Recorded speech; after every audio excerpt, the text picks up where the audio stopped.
Olá, galerinha! Vamos dar continuidade à nossa aula do Diversidade da Vida Microscópio com o professor Janderson Mesquita. A gente vai dar continuidade seguindo a ordem do livro de vocês, seguindo a normalidade. Bom, o último assunto que a gente falou sobre foi os protozoários. Hoje a gente irá falar sobre bactérias. Tá? Bactérias são micro-organismos, ou seja, elas não são visíveis a olho nu, somente com a ajuda de equipamentos elas poderiam ser vistas, entre eles o microscópio. Elas são unicelulares, assim como os protozoários, elas são unicelulares, são formadas por uma única célula. Só que a diferença é que nos protozoários eles têm núcleo, são eucariotos, apresentam núcleos.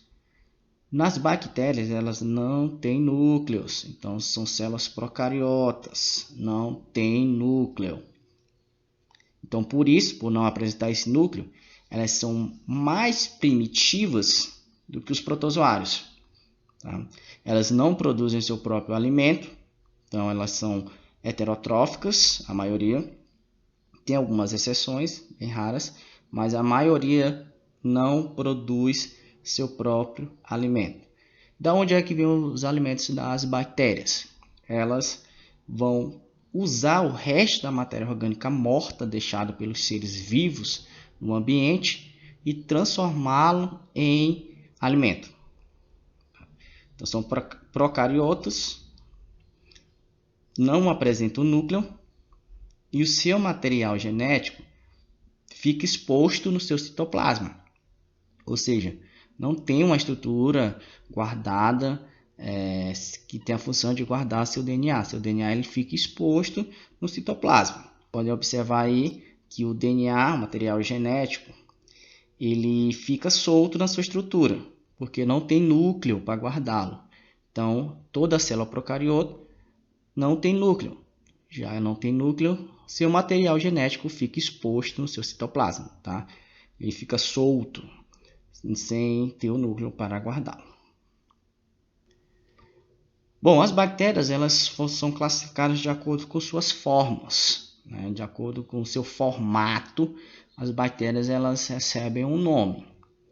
São entre eles cocos, que tem um formato esférico, redondo, bacilos, que tem um formato bastonete, ou seja, um formato de um bastão, espirilos, que tem a forma espiral, ou seja, parece uma hélice, e vibrião, que parece uma vírgula. Elas são curvadas. Então, essas são as formas e as nomenclaturas das bactérias. Função. A função da bactéria ela é decompositora, ou seja, ela vai reciclar a matéria orgânica morta. Ela vai utilizar da matéria orgânica do ser que já foi morto e transformar essa matéria orgânica em nutrientes. Esses nutrientes são usados pelas plantas em suas funções, entre eles como crescimento. Então ele tem uma função muito importante de limpeza do ambiente.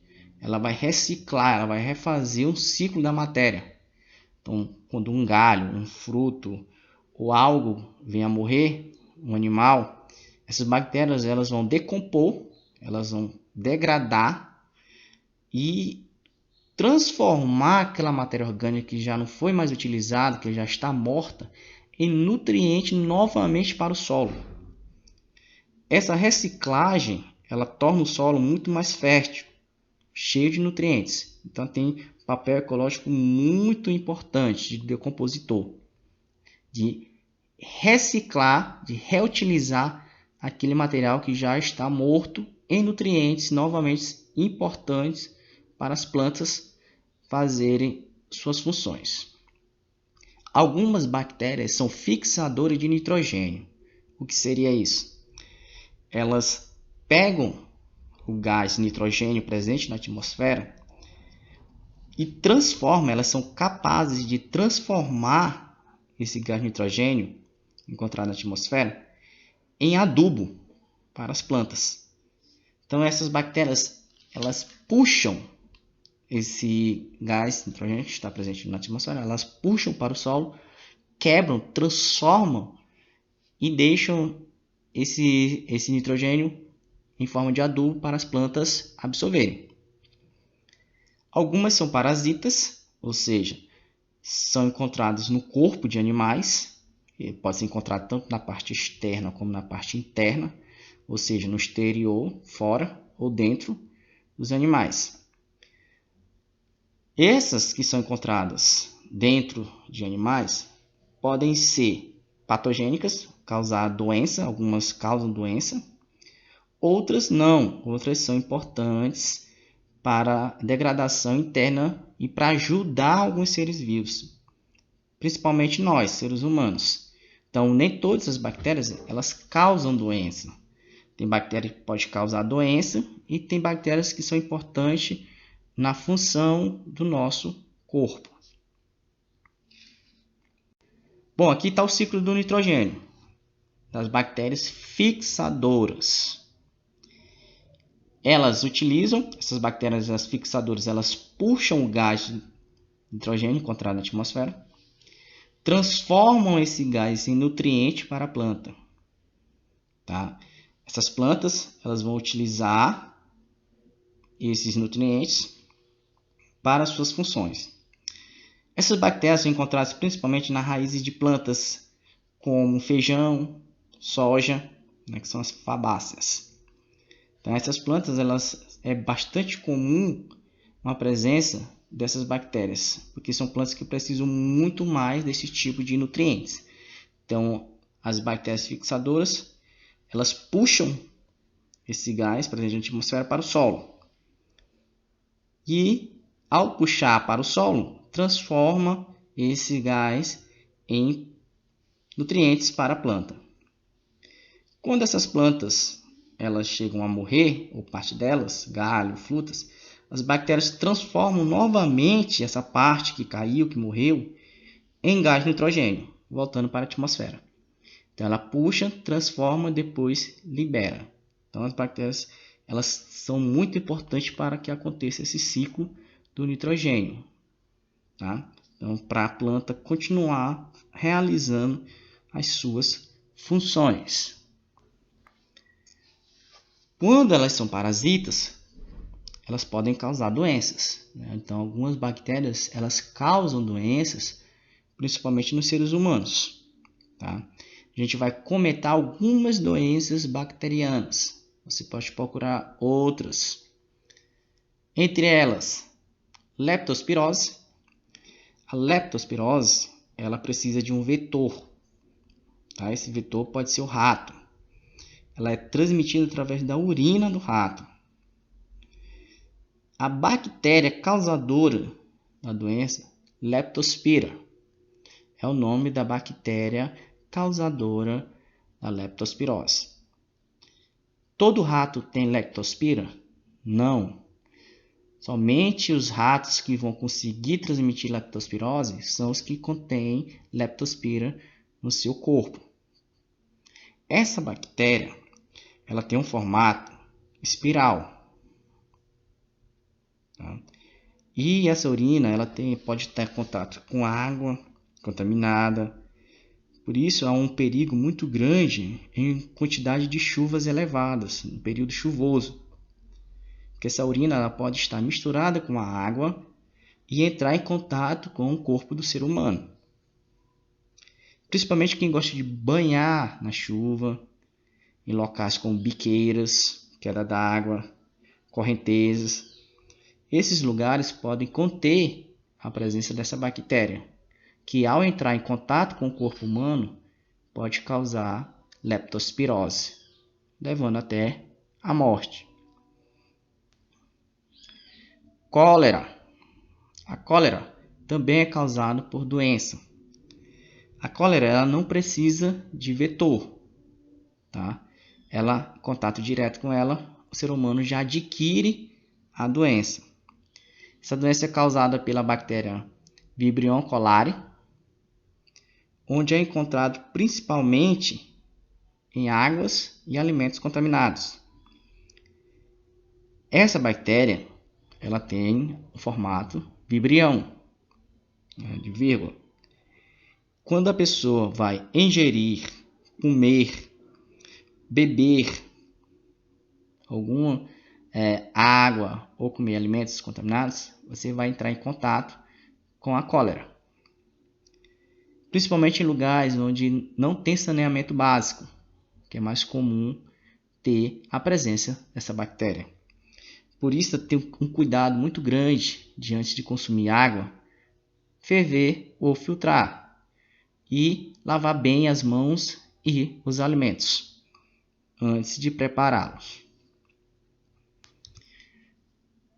Outra doença causada por bactéria é a pneumonia. A pneumonia é causada pela bactéria Streptococcus pneumoniae, causada pelo ar. Então, quando um ser humano tem contato com esse tipo de bactéria, Streptococcus, ele vai adquirir os sintomas. Essa bactéria, ela tem um formato esférico, tá? Então, formato coccus, e causa grandes danos à saúde, principalmente com a falta de ar, os pulmões danificados. Outra doença causada por bactéria é a tuberculose. A tuberculose ela é causada pela bactéria Mycobacterium tuberculosis. Ela tem o formato de bacilos, de bastonetes, e ela é transmitida através de gotículas de pessoas contaminadas, que entrar em contato com a via respiratória de outro ser humano pode gerar a contaminação. Tá? Então, a inalação de partículas contaminadas, gotículas deixadas por um ser humano contaminado, ao entrar em contato com o seu corpo, você acaba adquirindo a doença também. Reprodução. A reprodução das bactérias é igual a dos protozoários, tá? Divisão binária. Como essa divisão binária é igual do protozoário, uma célula divide-se em duas, levando as mesmas características. Essa vai se dividir em mais duas até formar um batalhão de células. Então essa divisão ela é bem simples, essa reprodução ela é bem simples. Uma célula se divide em duas, essas outras duas vão continuar se dividindo até formar várias bactérias. Saúde humana. Tá? Um cuidado muito grande no uso do medicamento contra doenças causadas por bactéria. O medicamento usado contra a bactéria recebe o nome de antibióticos.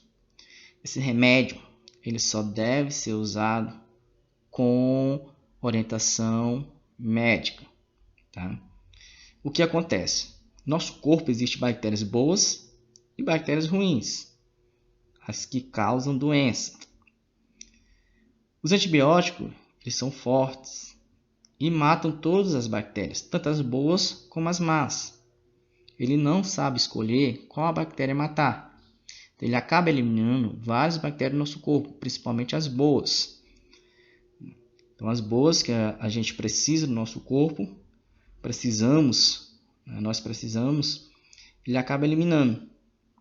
Só o medicamento ele deve ser usado com a quantidade ideal. Então, só o médico sabe a quantidade e o tempo ideal para tomar o remédio. Se tomar por muito tempo, sem orientação, esse medicamento ele pode deixar as bactérias bastante resistentes. E o que seriam essas bactérias resistentes? Quando você precisar tomar novamente, esse remédio já não vai causar efeito, porque elas já estão acostumadas e não vão mais causar nenhum efeito. Então, somente tomar antibióticos com orientação médica. Comprar somente com orientação médica. Se você precisar, você precisa ir ao médico para ele orientar qual antibiótico e a quantidade ideal. Se não fizer isso, você pode estar causando um risco à sua saúde. Então, tome bastante cuidado no automedicamento. Meu muito obrigado. Até a próxima.